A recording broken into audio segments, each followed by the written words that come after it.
Bonjour, bienvenue sur la chaîne de la construction du réseau de Wessenheim et de son extension. Dans le live un peu improvisé hier matin, j'ai placé des mélèzes et sur une zone en fait qui est une zone de jonction entre la tranchée de l'Escarbille, enfin plutôt la sortie de la tranchée de l'Escarbille, et cette voie de maintenance qui est l'endroit en fait où les trains viennent pour pouvoir ensuite, après, subir un entretien périodique, par exemple. Et donc, sur cette partie-là du réseau, qui est une espèce de triangle mort, là, hier, j'ai placé un groupe de 5 mélèzes de chez Anita Décor. Et donc, je vous propose aujourd'hui que on continue ce que j'ai commencé hier. Et tout au long de la vidéo, je vais vous donner quelques explications complémentaires par rapport à celles que j'ai pu donner durant le live de ce dimanche matin. Eh ben, allons-y. Donc là, toujours avec le mélange de colle médium de chez Anita Décor que j'ai dilué, je vais venir en coller encore une partie de la surface du talus pour pouvoir mettre mon scatter material, donc mes déchets organiques, qui va venir être la sous-couche entre la peinture que j'ai fait sur le Magigrass et le reste de l'herbe électrostatique que je vais mettre. Alors là, je vais mettre des morceaux d'agglomérat de turf. Donc c'est des produits Woodland Scenic, hein, ils appellent ça du foliage cluster. Donc ça c'est la référence FC 58 et l'autre c'est la référence FC 57. Donc qui ont deux niveaux de verre différents. Et en fait, en mettant ces foliage clusters, ça va me faire des espèces de débuts d'ossature buissonnante qui vont me permettre ensuite dessus de mettre, après en collage à la bombe à colle, de faire des effets de buisson sur lesquels je vais mettre donc de l'herbe électrostatique vert, des feuillages et comment ça s'appelle, des fleurs en saupoudrage à certains endroits. Donc là, comme j'ai utilisé la bombe de colle dont je vous ai parlé hier, je mets des feuilles pour éviter de venir dégueulasser mon ballast, ma voie, etc. Donc ça protège.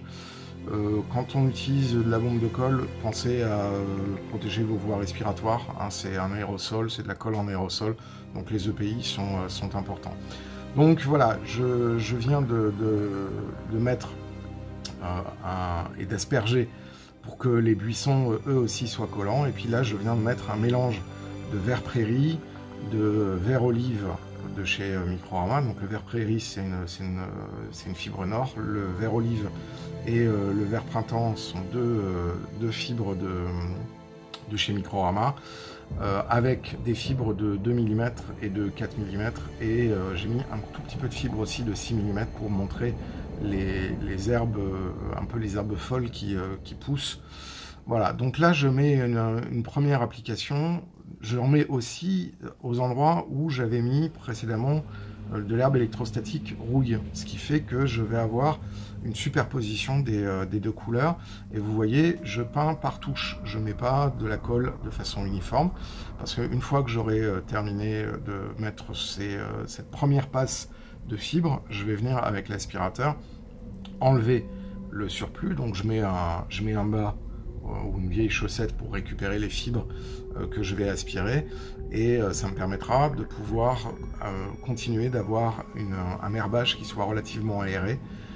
Voilà, donc là je densifie un petit peu à certains endroits, je viens recoller, remettre de la colle, et vous voyez, aux endroits où j'ai mis ce foliage cluster, je commence déjà à avoir des effets de buisson avec des branches jeunes qui poussent sur ces buissons.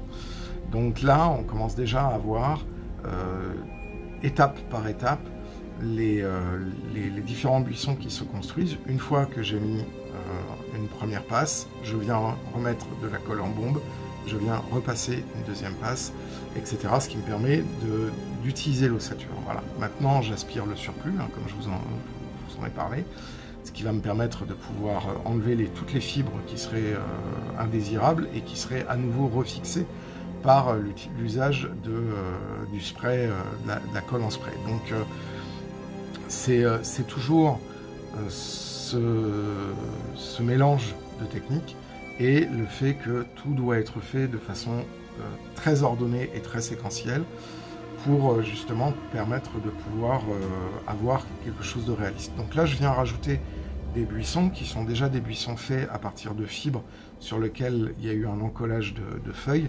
C'est un autre type de buisson. Et puis voilà, j'enlève quelques petits surplus avec la pince à épiler, ce qui va me permettre de pouvoir aérer en fait l'herbe que je viens d'appliquer et qui est encore en train d'être collée, qui n'est pas collée de façon définitive, pour justement venir apporter un côté un peu désordonné. Hein. C'est ce que je vous disais, il faut à tout prix éviter d'avoir une uniformisation de l'application de l'herbe, sinon on obtient quelque chose de très artificiel.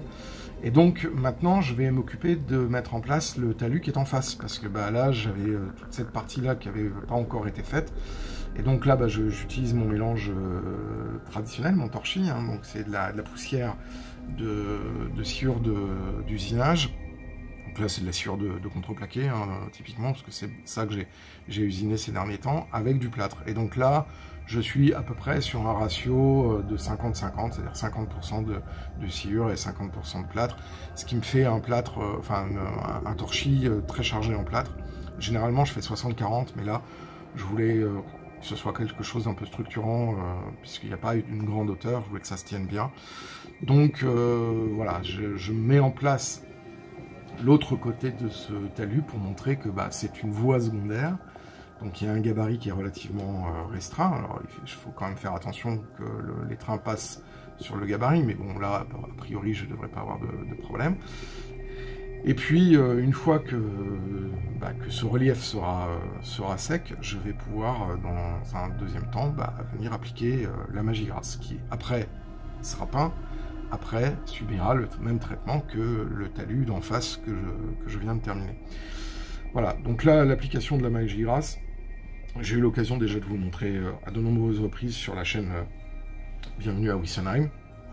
Ça doit se faire assez rapidement. Là, pour vous donner une idée, il y a environ 10 grammes de poudre de magie grasse qui a été mis, et donc 10 grammes de comment ça s'appelle, de polymérisateur, de résine polymérisateur. Donc là, vous voyez, je fais à peu près cette surface-là avec 10 grammes, sachant que je n'ai pas étiré la matière. Hein. Là, il y a des endroits où il y en a un peu plus, ce qui me permettait de pouvoir adoucir ce que j'avais fait lors du façonnage du relief.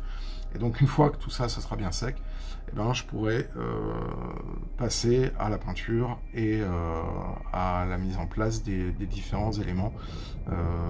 Je ne vais pas mettre d'arbres à cet endroit-là, je vais mettre de la prairie. Voilà, c'est tout pour aujourd'hui. J'espère que vous avez apprécié cette petite séquence d'explication de mise en place du flocage et la mise en place des différents éléments qui vont constituer et qui constituent maintenant le décor de ce talus. Il reste encore beaucoup de travail à faire, notamment celui qui est en face du talus visible. Donc là, j'ai mis de la magie grasse. Il va falloir que je peigne la magie grasse, ensuite après que je l'équipe avec les différentes méthodes que nous avons vues au cours du live et de cette vidéo.